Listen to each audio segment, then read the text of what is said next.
Welcome, dear friends, to the Spiritist Society of Virginia and Kardec Radio, here in our Sundays meeting. We are all online still for a little while, till this other wave of COVID goes away. And we invite you to join us from your homes, into this meeting, visualizing ourselves in our beloved center. And thanks to Kardec Radio, we can also be here together, sharing this with many friends around the world. Today, we're talking about preparation for reincarnation. It's such an important topic, so serious. It's about the reason why we reincarnate and how we were prepared. First question for us: do you feel like you were prepared to be here? Do you know why you're here in this reincarnation? We need to ask these questions because if we don't, if we say, no, I don't know, I don't remember, it's a sign that we don't know ourselves enough. We need extra help. And sometimes a therapist is a helping hand when we can get to know why we're here. And we're not here to build a hospital per se. Some people are, but some people think that it's an external achievement. But the main milestones of the soul are in the heart. And what are the milestones of the soul that we need to be achieving in this life? Have we already realized them? And it's all about relationships. These are just the teasers as you're coming in, and we are warming up to be together, because this is not about study session. It's mostly about our very therapy. It's a time in which you and I open our doors for the good spirits to balance ourselves, to treat us, to guide us, so we can be stronger in our reincarnation and fulfill the milestones of our souls. To prepare us even further, we'd like to ask our dear John De Rosa, who is here, to join us in reading an initial message and sharing a few highlights before our initial prayer. Right, John? Hello, yes. It's a very, very insightful message today to start off with. It comes from the book Living Spring, brought to us from the author Emmanuel through the mediumship of Francisco Candido Javier. The message is number 56, entitled Be Born Again Now. Jesus is quoted by John from chapter 3, verse 3. I tell you the truth. No one can see the kingdom of God unless he is born again. And then Emmanuel has written, nature holds valuable lessons in this respect. Years pass with mathematical precision. Nevertheless, each day is a new day. Since people have 365 opportunities per year to learn and to start again, how many opportunities for moral renewal will there be in the blessed period of an entire lifetime? Keep what is good and just, beautiful and worthy from the past, but do not hold on to the darkness and the detritus. Excuse me. That's a word that's very interesting. It's wastefulness. Had to look that one up. Even when they are disguised in enchanting clothing. In your endeavors of true fraternity, do your own share. Do not shoulder your spirit benefactors and friends with it. Each new hour may bring readjustment. If possible, do not put off till later the ties of peace and love you can create now by replacing the heavy shackles of disaffection. It is not easy to break our old preconceptions about the world, or open our hearts and forgive those who have hurt us. Nonetheless, the best antidote against the poison of aversion is our goodwill towards those that hate or misunderstand us. While we are holed up in our defensive fortress, our adversary thinks of ways to come up with more ammunition against us. However, if we face the situation fearlessly and calmly, showing a new attitude in the conflict, the idea of peace replaces the dark fermentation of war inside and around us. Has someone offended you? Exercise understanding once more. Has someone misunderstood you? Persevere in demonstrating the best intentions. Revitalize yourself each day in the crystal clear and incessant stream of the good. Do not forget the Master's words. No one can see the kingdom of God unless he is born again. Be born again right now regarding your objectives, resolutions, and attitudes, working to overcome the obstacles around you and anticipating the victory over yourself in due time. It is better to help today than to be helped tomorrow. As Emmanuel concludes this particular message. And it's what struck me about this message initially and continually is what we've been talking about now for a while, and that is the renewal part of our life. And that's what reincarnation is a renewal.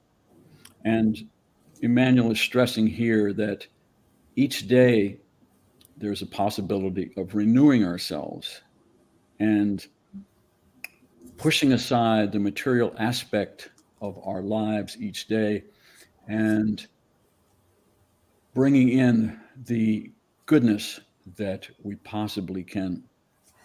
And that is done in so many, many, many small ways. It doesn't have to be an enormous opportunity, but those sometimes come up. But it's those small things that you can do. It's creating a habit that we start our day out by thanking God for giving us this opportunity for this day again, this new day that is brought to us each morning. And we thank God for that particular opportunity this morning. And we then move on to have a part of our day that is obviously taking care of what needs to be done from a family perspective, from a job perspective, from a social perspective. But intertwined within that is opportunities that God presents to us to renew ourselves each day, to get better at doing the good, to feeling the good, thinking the good, saying the good, and of course, molding the good, as Emmanuel says. Thank you. Thank you, John. So now we're ready for our prayer. Let us pray, friends, because that's a way we can collectively attune with the higher spheres, with the higher minds, and feel the presence of God.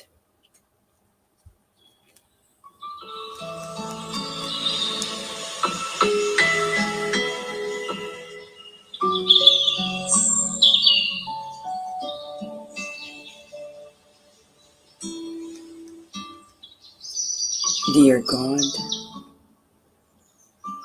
you are the one and only power in this universe. And you created us to partake in the feast of creation. What an honor for us to exist and to be temporarily reincarnated, knowing that sooner or later you will invite us to another moment in our evolution. Certainly, we're not ready for transitions. Certainly, we have a hard time detaching. But may today, during this session, we reevaluate our attachments, recalibrating ourselves, letting go of the conditionings of millennia, including the attachment to our personality, and opening ourselves up to the beauty of life continuum in this universe with so many opportunities to learn, to be useful, to serve you, to progress. As we join forces with one another, supporting one another in our collective evolution. For we have learned with you through Master Jesus and his team on earth that we'll never be happy without spreading happiness around us. May today be that day in which we do so. Thank you so much for the invitation of this hour and for giving us the resources to put this forth. May everyone who is connected to us in the present and the past receive the blessings that are now being showered upon us. And may everyone who has their names in the Book of Prayer, Cardiac Radio, and the Spiritist Side of Virginia receive the loving care that they need. With much to be grateful to you, feeling your protection and guidance, we thank you for allowing us to begin this therapeutic meeting in your name, with your love, and so be it. All right. Preparing for reincarnation. It's so interesting. I was reading a book that came quite recently through the efforts of our friend Geraldo Lemos Neto in Brazil, who met Chico Xavier and is doing great research. They organized this book that is not yet in English, but the spirit Neo Lucio from the book Jesus in the Home, he brings to us this great wisdom. He's the same spirit that is in the book 50 years later when he was incarnated with the same name. He's the grandfather of the main character, Celia. And this is a collection of his writings through Chico Xavier. And particularly, there is a message here that talks about many things. And it's precisely what we didn't prepare this in depth like John, the Rosa, and I. But the title of this message is Every Hour is an Opportunity to Soul with Jesus. And this message was psychographed by Chico Xavier in 1950.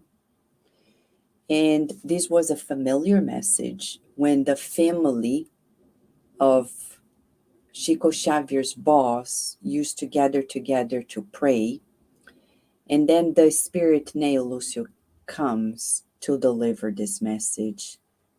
And because this is just the 4th day of January, back then, 1950, at the beginning he talks about the new year.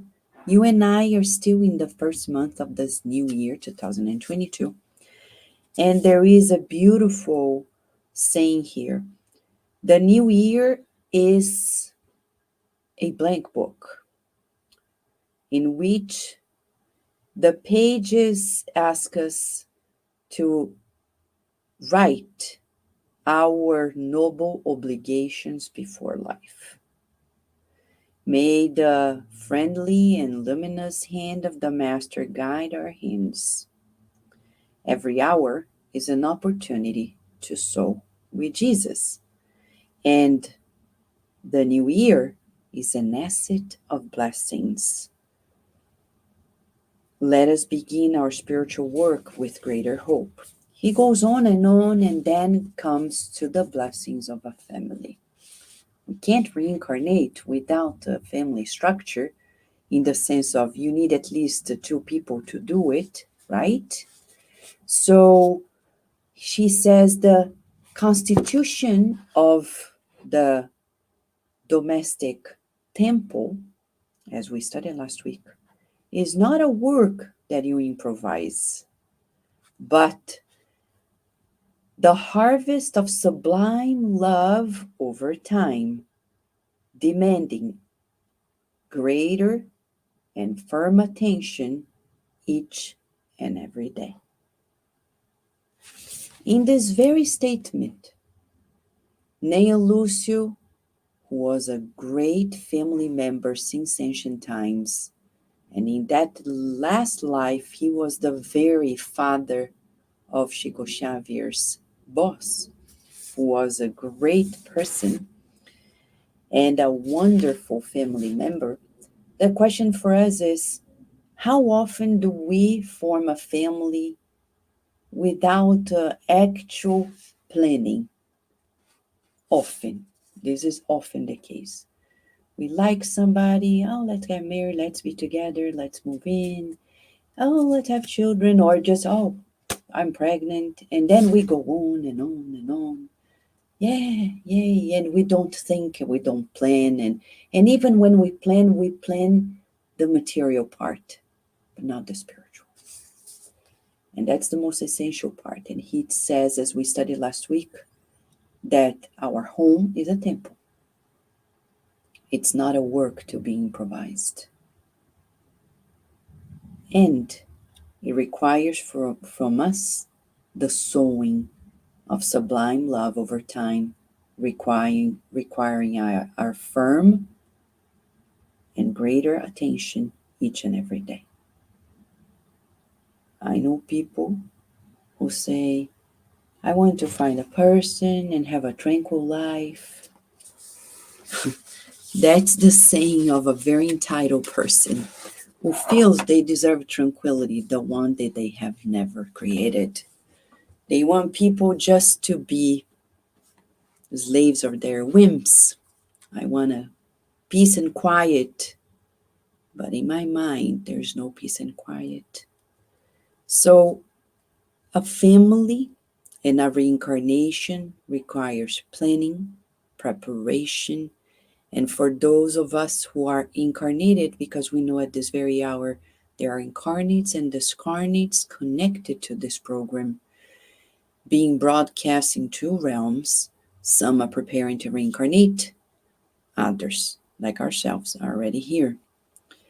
The success of a family does not depend on any external element, but on the dedication of the hearts of each person who is part of it, beginning with the parents, the two people who are together in this family formation. And family is a commitment, not like people are doing nowadays.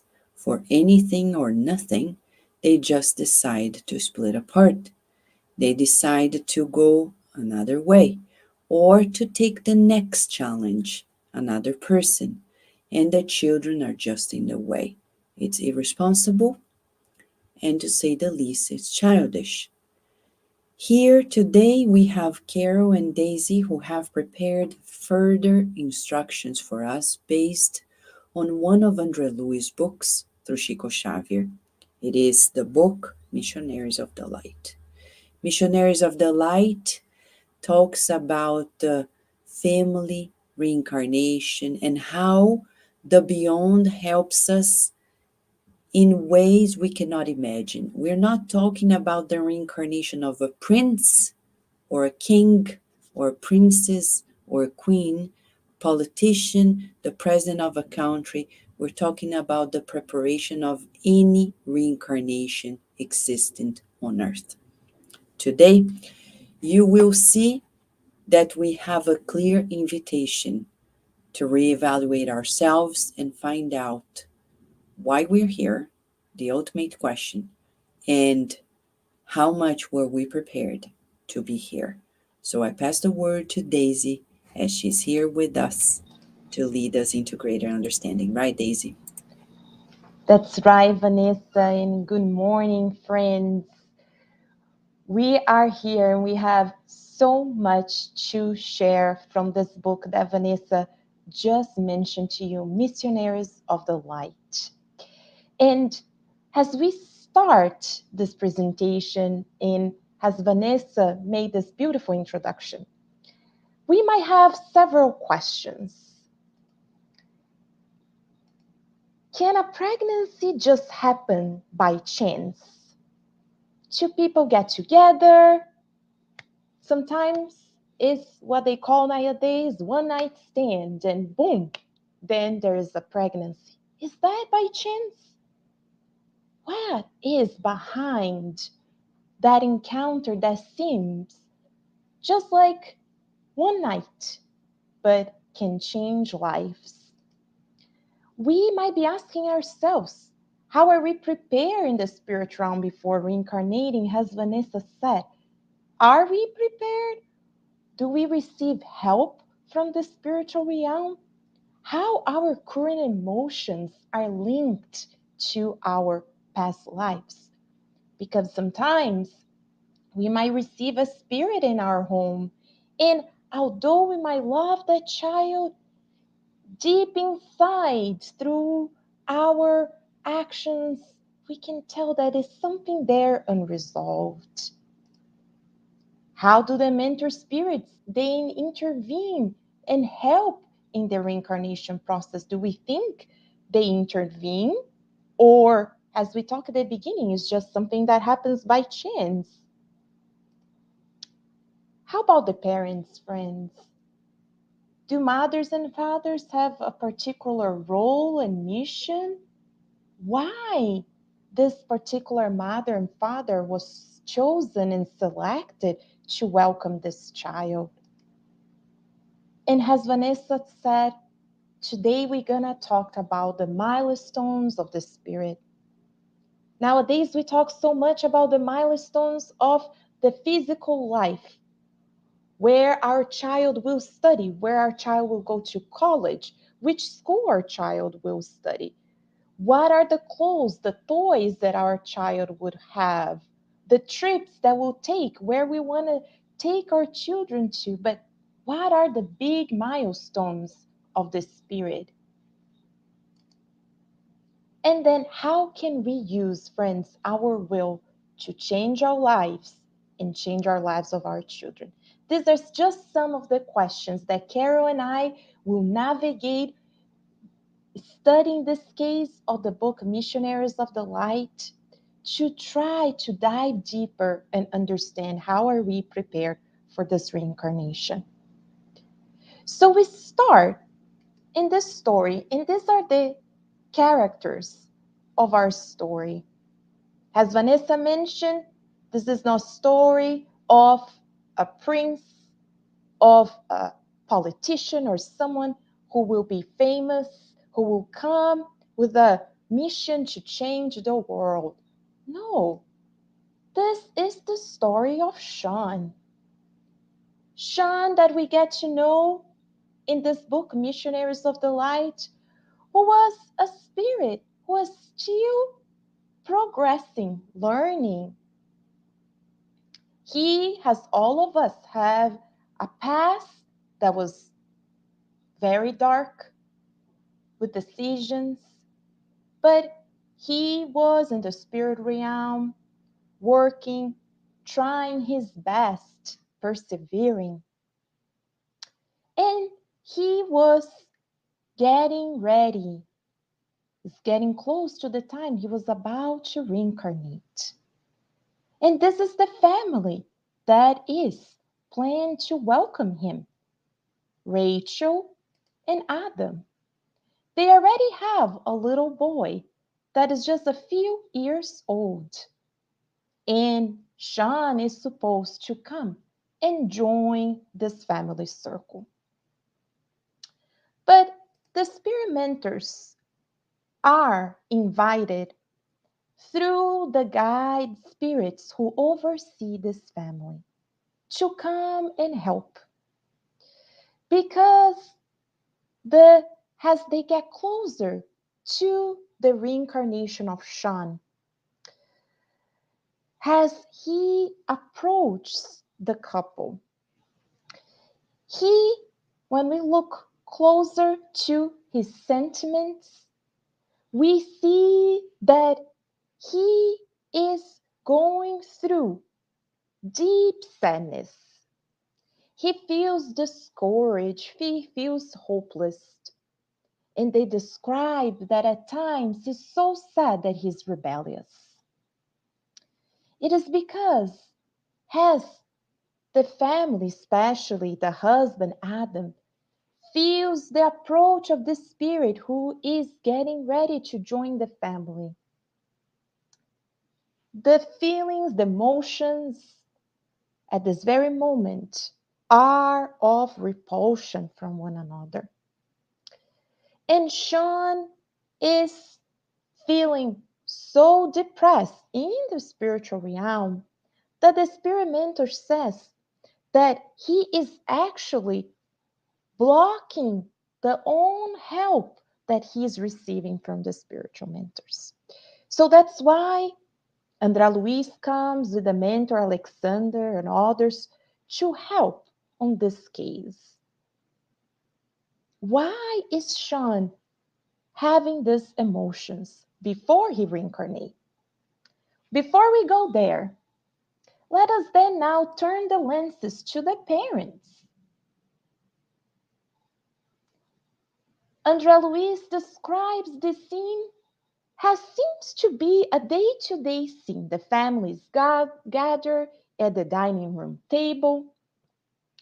But in this particular day, as recently has been the case, Rachel is there as a loving mother and wife, trying to ask her husband, how has his day been? How is work? And he is very stern. He's just answering with, yeah, it's okay.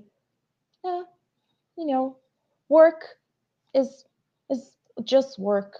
And, just syllables here and there, not very welcome to the conversation.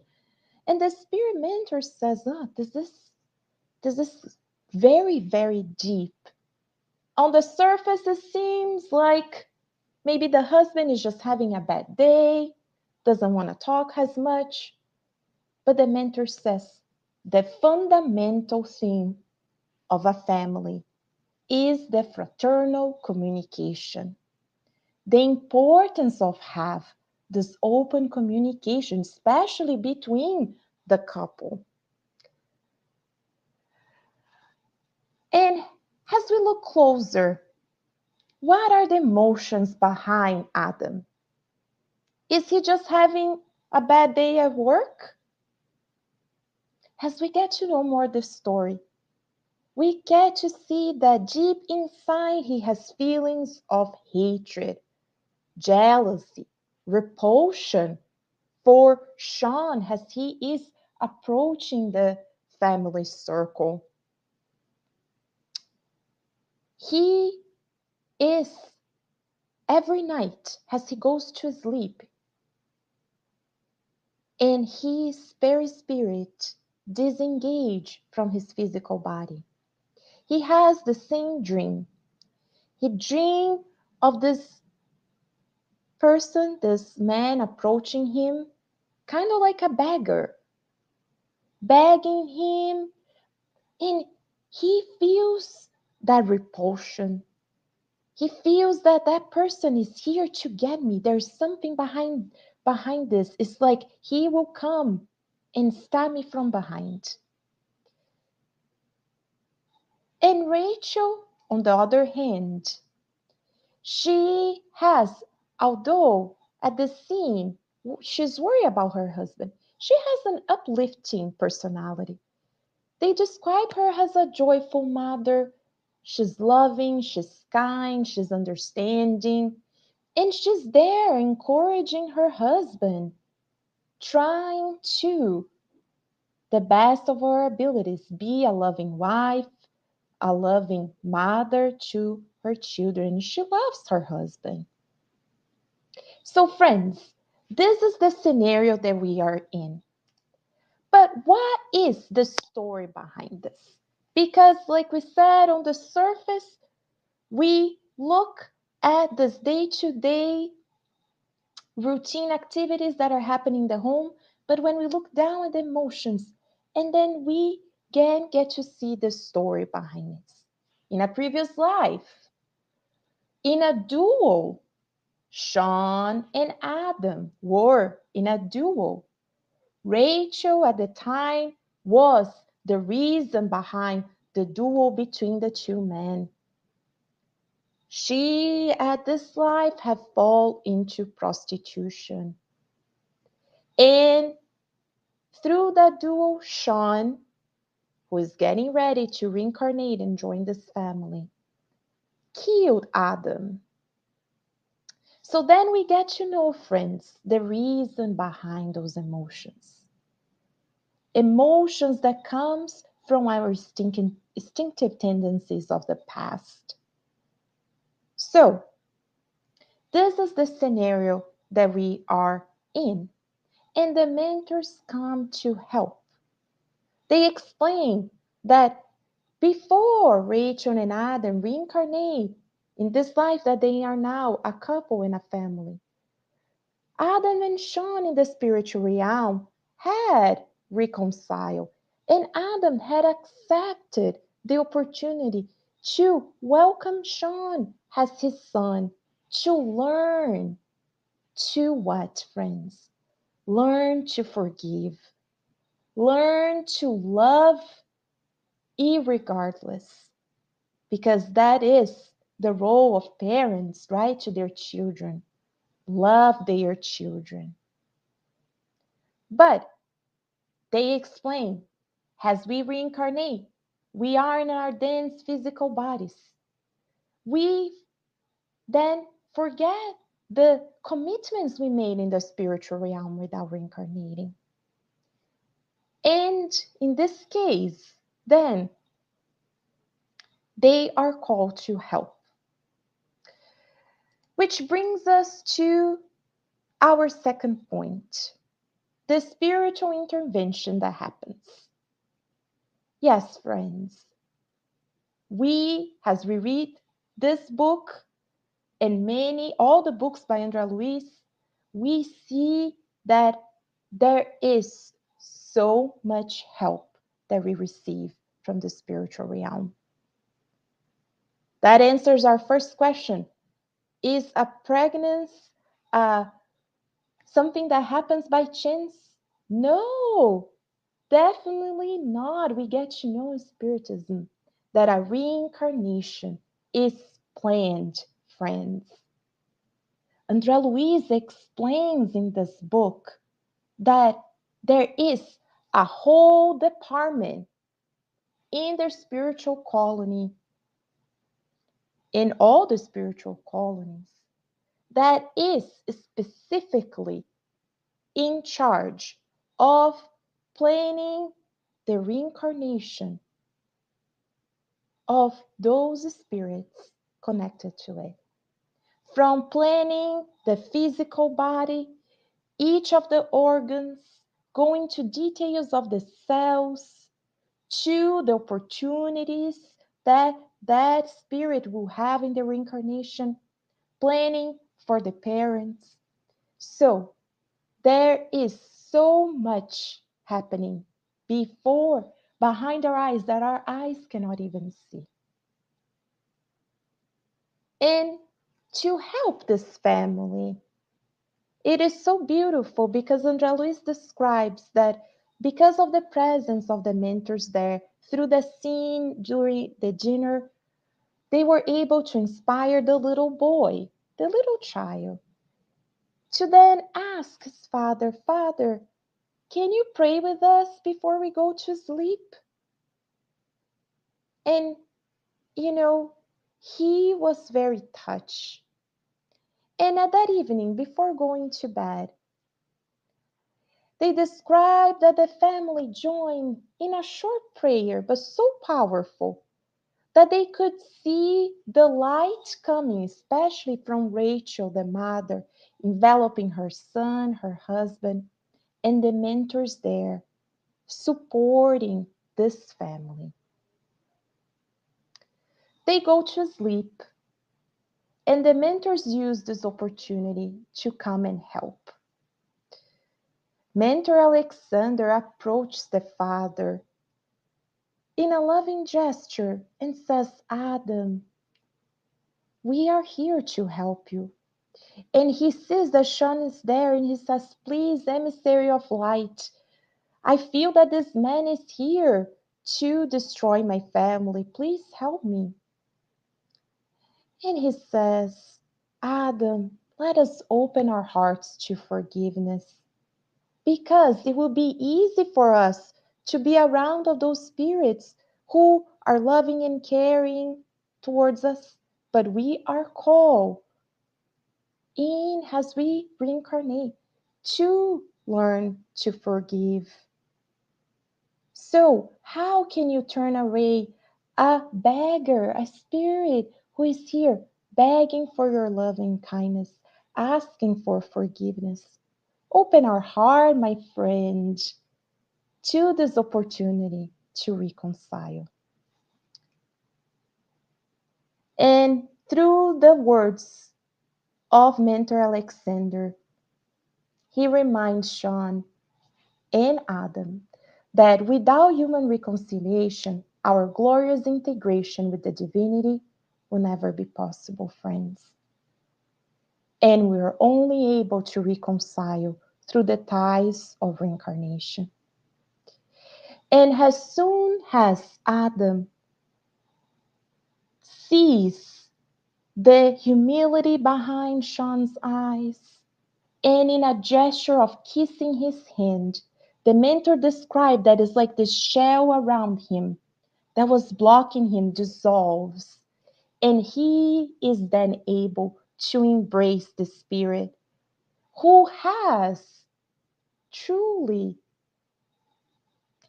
been asking for forgiveness for his past wrongs, and he's opened his heart to accept the forgiveness. This, friends, is the power of the spiritual interventions in our lives that come and help this spirit who's being prepared to reincarnate. And before we pass to Carol, we want to now bring Rachel's role into this, because as Vanessa said at the beginning, a family, it requires both parents, as they, each of them have divine missions. Carol will tell us more about the mission of fathers. But what are the roles of mothers, friends? Well, in the book, The Consoler, by Emmanuel through Chico Xavier, we get to know that in the domestic environment, the mother heart must be the divine exponent of all spiritual understanding and all sacrifice for peace of the family. That is exactly what Rachel was doing. She brought to this home this spiritual understanding for her husband, the sacrifices that even before she got pregnant, she was already working, praying for the family, sacrifice her own needs to truly bring peace and harmony to this home. Emmanuel says that the maternal mission is summarized by giving always the love of God, which is the Father of infinite goodness, who placed in the hearts of mother the sacred essence of life. Mother's friend is, and they have this divine mission because through the path of reincarnation, they can generate a body within themselves and they carry within themselves this connection with God, this divine, always connection that they have the mission to pass to their children. So, motherhood is divine, friends, and that's why in Spiritism we see pregnancy as truly a blessing where the mother don't have the rights to take the lives of their children because it's divine, it's a divine life. And of course, we cannot talk about the role of mothers without remembering the role model of all mothers, Mother Mary. Emmanuel says that we should remember earthly mothers, they should understand that first of all, their children are children of God. It's not their son, their daughter, their baby. They are children of God that has temporarily given them the role to educate the spirit. And we can see through Mother Mary examples, as he says, to seek in Mother Mary the symbol. Yes, the symbol of humility, of perseverance. Friends, we'll never go through deepest of pain as Mother Mary went through, seeing her perfect son at the cross. But she trusted God. She knew it was not her son. He was, first of all, children of God. And she persevered with humility. So, mothers, let us look at Mother Mary as this symbol for us, as our role model, as a mother herself. And a mother love, friends, can truly change and truly change the whole family, as we see them in the book, where Rachel is so moved. She is so open to receive Sean as her son. In a previous life where there was so much hatred and jealousy, now she asked to receive this baby in her arms at her knees. As we see so many elevated spirits, mentors, spirits connected with the family come in this moment that is so moving, where her grandmother delivers the baby to her arms as she welcomes this soul to her life, accepting this role of a mother. The mentors pray, and Andre Luiz describes that from the highest realm is like this shower of blessing as she receives this baby in her arms, and as she embraces Sean, and Adam accepts him as well. They then become a true bond, the mother of a child and a son. So, friends, let us then continue with Carol, studying this case and talking more about how are we prepare for the blessings of a reincarnation.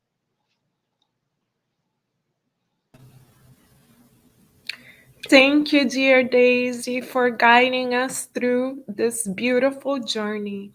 And as we continue reflecting upon the spiritual milestones that we are all here to achieve as we either are reincarnated or are preparing to reincarnate. We have a therapeutic question to pose to all of us in both realms. Are we willing, beloved friends, to renew ourselves? But not renew ourselves in terms of buying new clothes or buying a bigger house or buying a newer model car or even applying for a promotion or getting married because that's what everyone else is doing and that's what we are supposed to do. That is not the kind of renewal that we are referring to. The renewal that we are referring to is the renewal of the heart. Adam, as Daisy explained, went through a change of heart. He incarnated or reincarnated as Adam, giving room still to his instinctive tendencies. As Daisy kindly showed us, what were his instinctive tendencies? Those tendencies were the tendencies to repel a so called enemy from the heart, to actually harbor rancor and resentment towards that soul. Those were his instinctive tendencies. How about us?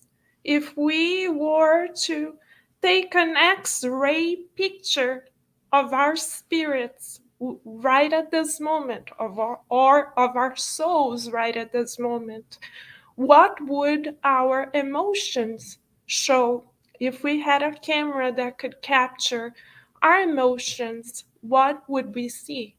Would we too see that we harbor emotions like resentment or rancor? Those emotions, dear friends, as Andre Luiz describes and mentor Alexander affirms to us in the book Missionaries of the Light, are very common emotions because a central theme for all of us on the earth is to learn to forgive. Why forgive? Because forgiveness is one of the highest forms of love that we are enrolled in the school of life to learn as modeled by our Master Jesus. So let us reflect within ourselves in a scale from 0 to 10. How willing are we to renew ourselves? And again, when we speak of renewal, we are speaking of internal renewal, of transforming the inner landscapes of our hearts, particularly as to how we relate and feel towards those that are closest to us. Most of us still may harbor difficult feelings, difficult emotions, just like Adam. How shall we then renew ourselves? As we see in this depiction, prayer and humility are two of the avenues that we can undertake. Let us look at what else we are able to do. Let us look closer at the role of fatherhood from a spiritist perspective, taking Adam's case as an example. We are here, dear friends, as we learn from Mentor Alexander as he intervenes and facilitates the reunion of these two spirits shown in the position of a future son and Adam in the position of a future father. Mentor Alexander reminds us that we are here to work on our inner transformation by building a relationship with God. In Andre Luiz' account, dear friends, we see that in Adam's own words, he had been trained by his own mother to pray. But throughout his adult life, Adam forgot to harvest disconnection with God because he prioritized the day-to-day run-of-the-mill materialistic activities. But then, through the intervention of on high, he was touched in the fiber of his souls. And as Daisy showed to us, for the first time in many years, he decided to prioritize one, his relationships, and two, he remembered that he himself is a child of God. So, for all of us who embrace parenthood, be it as a mother or as a father, in Adam's case, another therapeutic question for us. Have we reminded ourselves that we are children of God and that our very own children are also children of God? And as such, our first role is to communicate and harvest this relationship with the Father, the Mother. And the Father and the Mother allows for us to re-encounter those we need to learn to love. Why? Because as Mentor Alexander teaches us, reconciliation is a major milestone for the spirit in the school of the earth, meaning it's not a passing opportunity. It's a central opportunity for families that form on the earth. Let us continue understanding forgiveness, therefore, as a major milestone for the soul. For the purpose of understanding forgiveness as a major milestone for the soul, we are going to borrow words taken from the book The Consoler by the Spirit Emmanuel through Chico Xavier. Question 179. Emmanuel says, and we quote, "All antipathy, no matter how just or fair we may perceive it, must die and give room to sympathy that edifies the heart for constructive work and legitimate fraternity." So, dear friends, Emmanuel is being emphatic about the importance of forgiveness. He explains to us that it is our moral duty to allow antipathy to die within ourselves. He uses a very strong term, die, because he says we need to build room in the soils of our heart for constructive work. So how do we know if we are parents like Adam, if we are father like Adam, or mother like Rachel? How do we know if we have signs? How do we recognize these signs showing us that we may need to work towards forgiveness? If we look at our children and we say to them, or we feel inside of us, yeah, we love them, of course we do, but if only they did X, Y, and Z. Yeah, we appreciate them so much, but if only they took this pathway. Yes, we love them, but if only. How many, dear friends, but if onlys currently separate our hearts from our children's hearts? If we feel inside of ourselves that we have this buts or conflicting emotions emerging, we are being invited by the mentors on high to take our daily dose of humility, ask for God's support, and make room in our hearts for forgiveness. Why? Because, as Emmanuel also explains to us, forgiveness frees us from the shackles of our very past.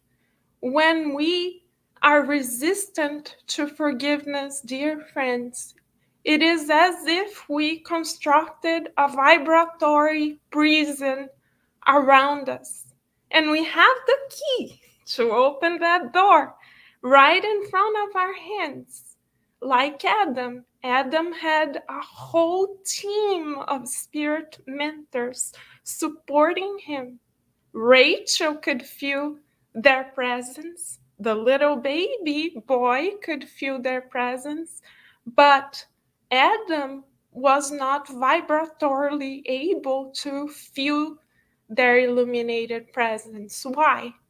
Because he chose to lock himself in the prison of self-righteousness. So Emmanuel says, if we are willing to free ourselves and use the key, we are to practice forgiveness. Emmanuel also shows us in chapter 10 of the book Thought and Life that forgiveness is a blessed way to seek the good. And forgiveness also allows for our heart to become open to the kingdom of God within. So many of us may be very apt at helping others outside of the home, which is so honorable. But are we willing to make of our hearts a dwelling where those who God placed close to us can safely be? Can our heart be a real home for the ones that God assigned to be part of our journey? Emmanuel is inviting us to transform the landscapes of our hearts as Adam had the courage to. And the beauty of it all, dear friends, is we are not alone. We all have those who love and cherish us so much in the spiritual realm. And they are one prayer away from working the miracles of love in our hearts. All we need is faith and humility. So, how to practice forgiveness, dear friends?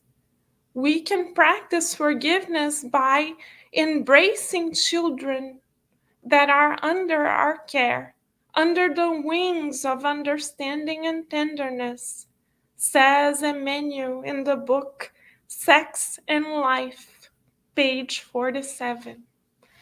Emmanuel also tells us that the fallen of today will become the virtuous of tomorrow.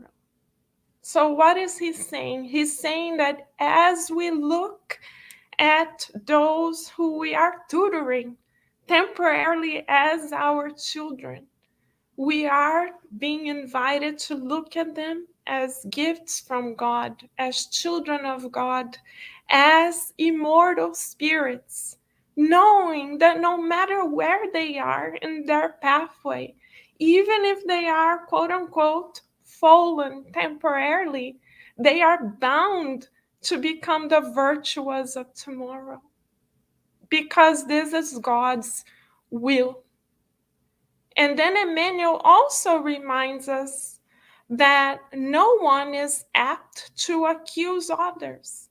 Because if we had access, dear friends, to the immense millennial file of our very own actions in the past, we would know that we ourselves in the past have harbored the same tendencies that bother us in others. If certain tendencies bother us in others, it's because they mirror a tendency in ourselves. This is why inner transformation is key for us. What else do we have as a tool for ourselves, dear friends? We also know that we, through Spiritism, learn to relate to children not as living dolls to be adorned and to be taken to parties or social gatherings like a little trophy of ours, because that's a lot of pride and vanity on our part. And we are not here to outsource our children to others either, and to relate to them just when they go to sleep or wake up in the morning. We are here to see them as spirits in evolution. In chapter 9, item 14, or chapter 14, item 9 of the Gospel according to Spiritism, St. Augustine tells us that when we feel that we have work to do heart to heart with those who are temporarily given to us as our children, we shall even sit by them at night when they are asleep and talk to them and say, "Dear child, we know we are not together by chance. I'm willing to love you and willing to support you." So, in the Gospel according to Spiritism, we are invited to do exactly what Mentor Alexander and Andre Luiz did with Adam and Rachel. We are invited to engage in prayer and in intelligent sleep. Intelligent sleep is when we are consciously willing to connect to the mentors on high and to therapeutically converse with those whom we are in need of loving more, understanding more. So, the key to us, dear friends, is to be willing to give more than to receive, and to know that a family is not simply something we are to show off as a sign that we have moved up to adulthood, but rather it is a school meant to teach us how to love, how to renounce, how to be patient, how to be understanding. This is what our families are for, to allow for all of us to grow towards God, as showcased by Master Jesus at all times. We have our guide and model to show us that our Father is always here with us, and our families are to be a reflection of our Father's will for all of us. So, with our Master in mind and heart, we pass the word back to our dear Vanessa. Thank you, Carol. Now we bring the whole group here.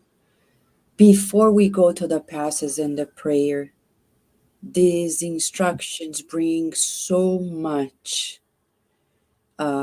new directions for us, a lot of reflections, right?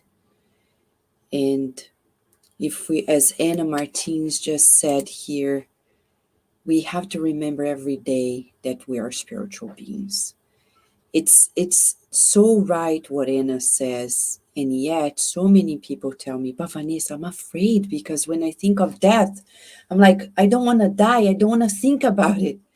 I say, I know. We're not talking about dying. We're talking about living. We're talking about, as Anna is saying, changing the paradigm of our lives. We live in such a way that it doesn't matter if we are here incarnated or discarnated, however it is, I'm the same. And that's a good thermometer for us. Would you say, feel, think, and do what you do if we were discarnated? No. Because that changes the way our attitude in life.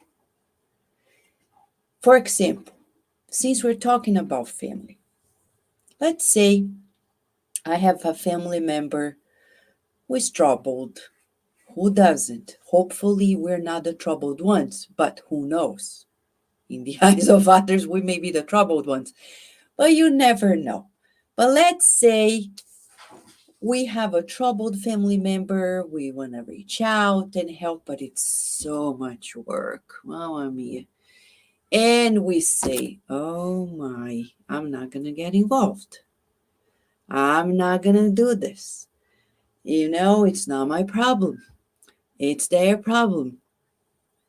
Is that attitude of someone who's fully aware that we are here temporarily to learn, to serve, to help, to reach out? No. That Pontius Pilate attitude is of someone who is totally selfish, egotistic, and thinks that they are so entitled to their tranquility that they do not get involved. No, we do get involved. Not messing up with anybody's free will, because we studied here on Friday. No, people have their free will, but we need to do our share. Look at Jesus. He didn't stay up on the seventh sphere sending messengers and saying, I'm not going to go there because if I do, they're going to chop my head. They did even worse than this. No, he said, I will come and I will show that it is in sacrificing ourselves that we really love. There's no love without sacrifice. There's no true love without renunciation. There is no charity without being deeply involved in the lives of everyone who is with us. So that's the direction. If we feel that feeling like, oh my gosh, it's a lot of work, we're in the right direction. Because when it's too easy, oh no, we're going astray. If life is easy, and we're not talking about easy like going to the beach, we're talking about going from work to home and having our little things, but not really sweating every day. It's a sign that we are off track. So this message today can really bring us a lot of thoughts. I want to open to all of us here, but bring Fabiola Mello's question. Can you say something about families that do not have children? Okay, who wants to begin and then we join in?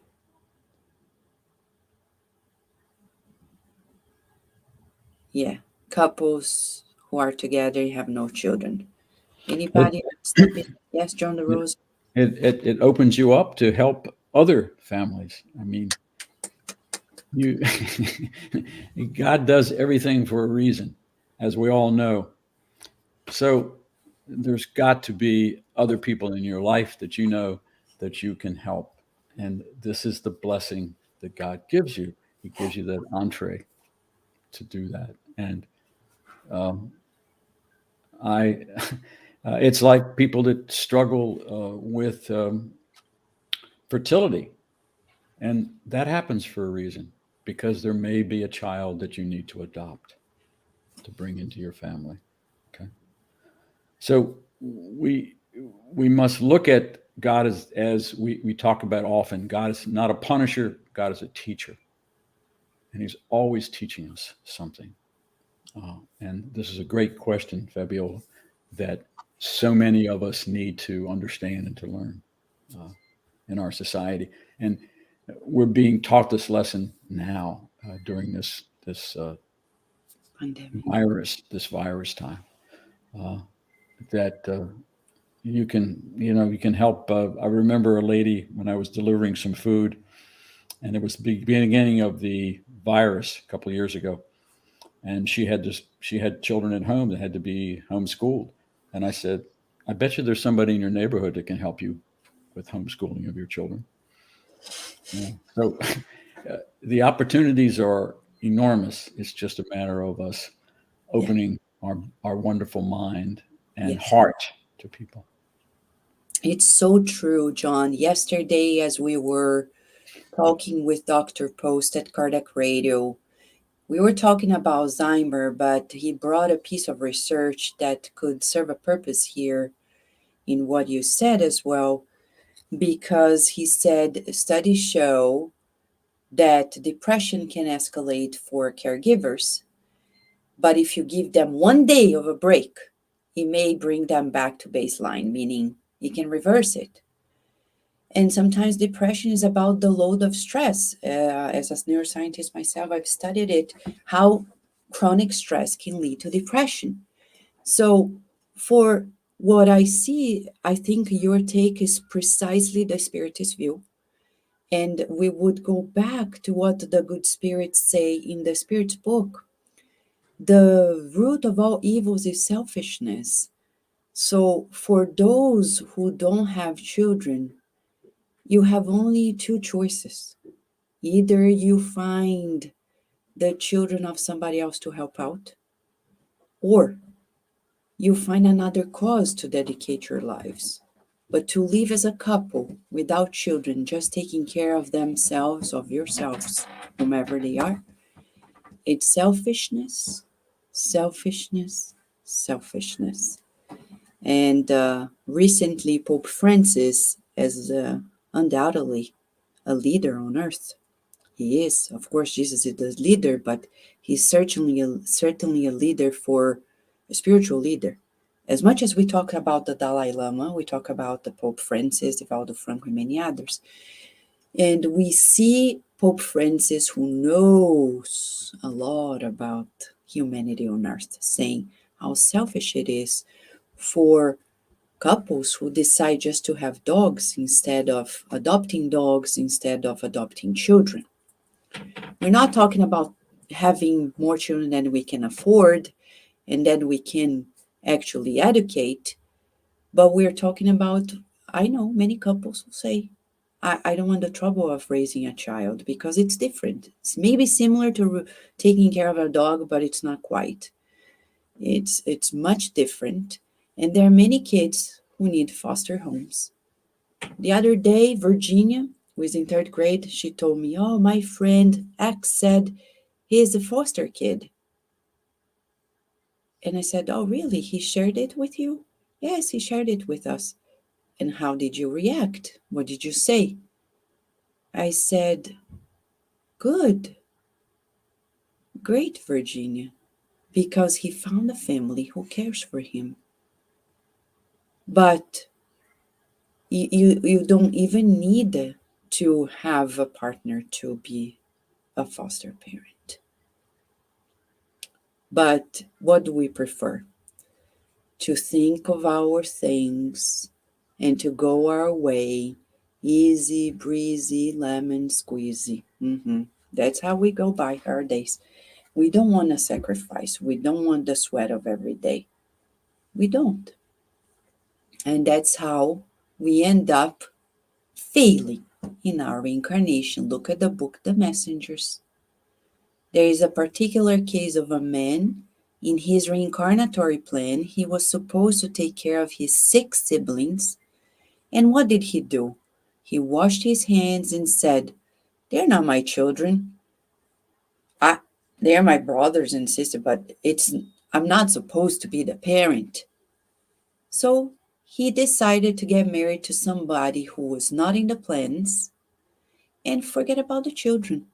And the spirits say that in spite of the preparation for that reincarnation, in spite of everything, even of the fact that those 6 spirits were supposed to help him later in life, he didn't fulfill his commitment.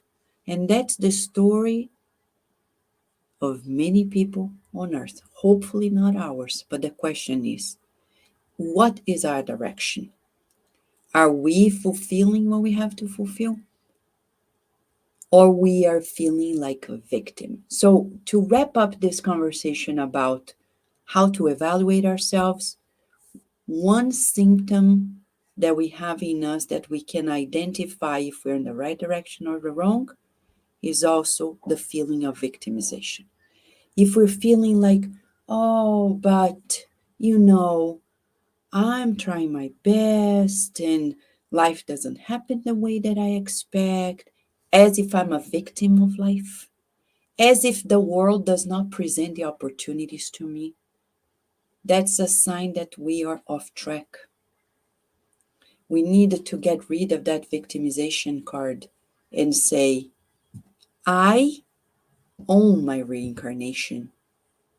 I take charge of it, and I accept the sacrifices of my ego, my selfish time, and my entitlement when I feel I deserve more than I actually do. Because if we look at the track record of many lives, friends, we want to be optimistic, but we are realistic. Just look at humankind's history, and this is us. We haven't played fairly. And who are we to ask for more? So we better roll our sleeves and accept the challenge of raising ourselves beyond our current limits and embrace those who need a family. Children who are fosters, orphans, and they are just refugees. They are just a doorway sometimes. And it's on us the homework to research on them. Like Jesus said to Joanna of Cusa, he said, and to Mary Magdalene, he said, love much because it covers a multitude of sins, but he didn't say how. He never said how. But how, Master? How am I gonna? She didn't even ask. It's her homework. It's our homework to find out how we're going to get out of our selfishness. It's our homework to reinvent ourselves in the journey of finding out how to be more useful, more caring, more charitable. As we are discussing this, I'd like to ask if anybody else would like to add anything before we go to the passages and the final prayer, besides John and I. May I say something, Vanessa? Yeah, please. We learn from Master Jesus' example and conversation with Mary Magdalene that we are here to embrace our universal family as well. We are invited by Master Jesus, of course, first and foremost, God through Master Jesus, to do two movements of the heart. One is to embrace the family that was given to us, with whom we have biological ties. Those biological ties are not a coincidence. We are meant to be together with those souls. But also, we are invited by God and Master Jesus to embrace our universal family. This is why in the Gospel, according to Spiritism, there is a passage where Master Jesus says, quote, "Who are my brothers and who are my sisters? Those who will be recognized by the Father are those who embrace everyone and who are willing to do the will of the Father." So how do we do that? As John and Vanessa said, by getting out of our comfort zone and reaching out. Usually we expect things to be the other way around, for people to reach out to us. But Master Jesus revolutionized this self-centered perspective by showing us from day one that we are supposed to reach out to others. Even as a baby, Master Jesus had an encounter with an elderly man named Simon, and he already taught Simon that we are supposed to open our hearts to others. So we are to expand our notion of family on the earth as modeled by Master Jesus. Thank you, Carol. I think we have a lot here in our togetherness with the audience, all of us together forming this acceptance. Let us repeat to ourselves daily, I accepted this reincarnation. I accept the conditions that are given to me. I accept the learning challenges. Let us gravitate towards accepting this reincarnation to be fully grounded here. And thus, we'll be attracting the needed resources to accommodate the challenges and to work on them. Gabriel Inácio, is sharing. Thank you, Fabiola, for the question. And Gabriel Inácio is saying, I adopted a girl. My wife has already had 2 children when I met her, and now we have a 15-year-old boy. It's easy to love our own kids, but loving others' children, we have to have a heart full of love. Thank you for sharing this, Gabriel. Thank you. Eh, You know, but as we learn in this book, the connection we have with our children are heart to heart, and it's not in the ties of blood. Right, Genesa? It's beautiful. So, food for thought, a lot of food for thought for all of us.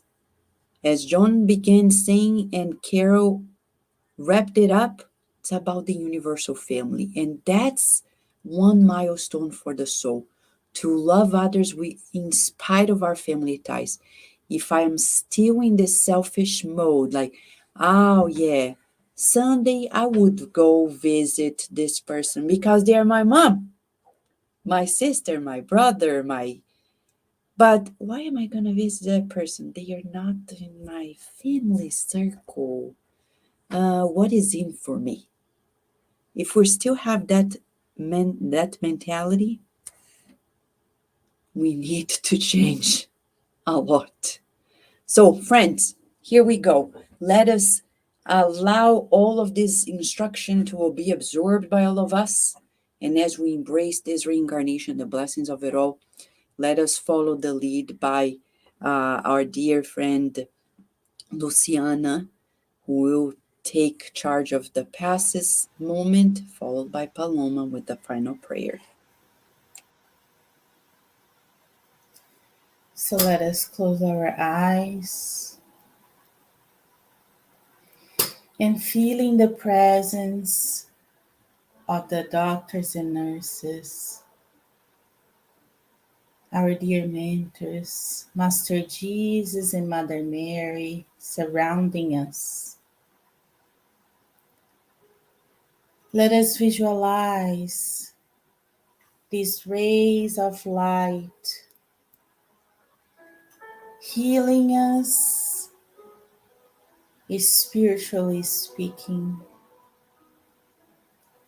dispersing the energies with lower vibrations that can cause us to be sick. Visualizing this light, renewing ourselves as eternal beings that we are. We let the love of God permeate us and store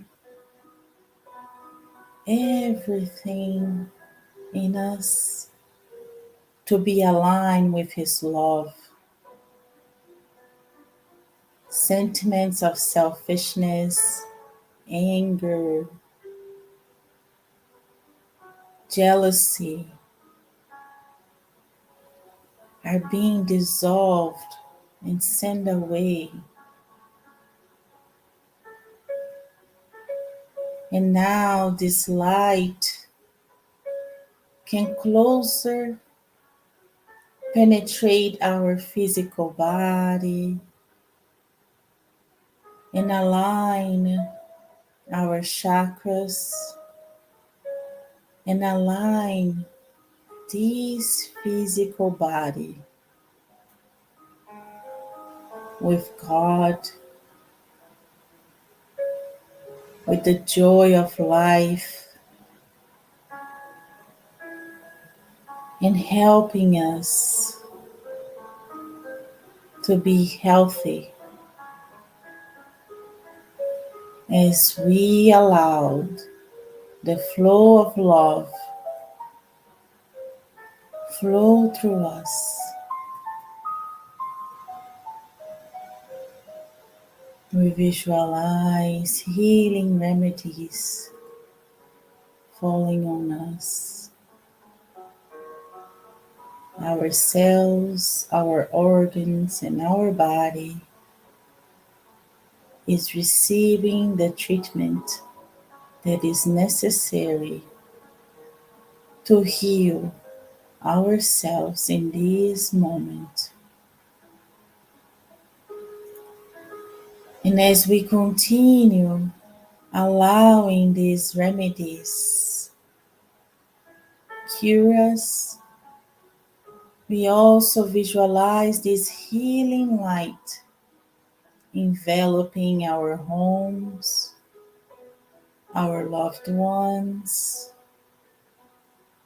and the whole humanity, as we are all related in Christ, in God. We can visualize the planet receiving these healing energies in both realms of life. And as we continue visualizing and allowing ourselves to receive the healing energy, we now, in gratitude, pray to God for this opportunity of today with our dear friend Paloma.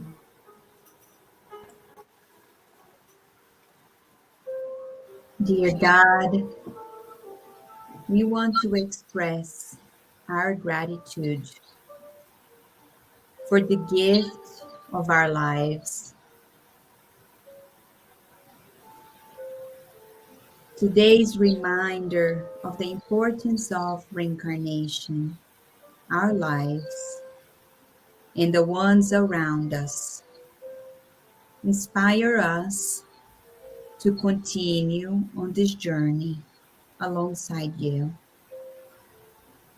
We want to thank you for the trials that we experience as they bring us opportunities for evolvement, for betterment. We want to thank you for our family members and for all the ones that are connected to us one way or another in both realms.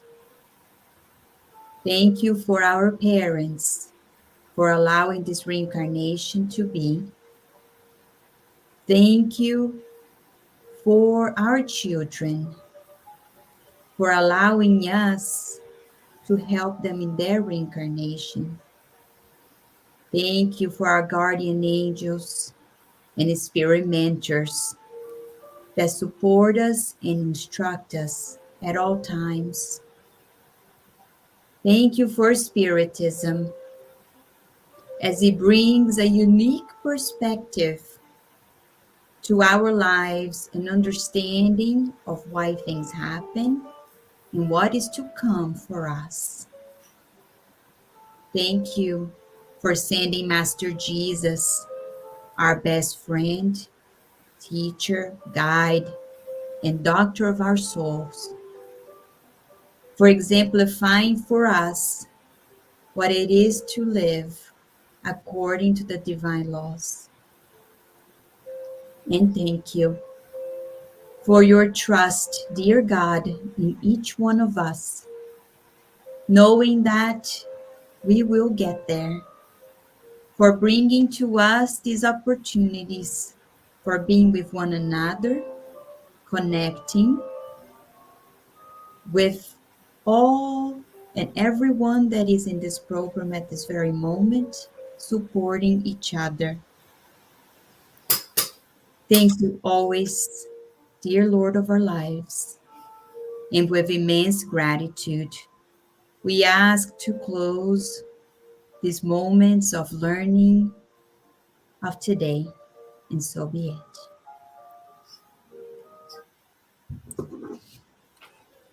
Thank you, friends, and we leave you with the guidance model, Jesus, to inspire us for this transformative journey in the reincarnation. Thank you, friends, and we hope to see you next Sunday in another Life in Two Worlds instructive moment with Andre Luiz and his amazing books.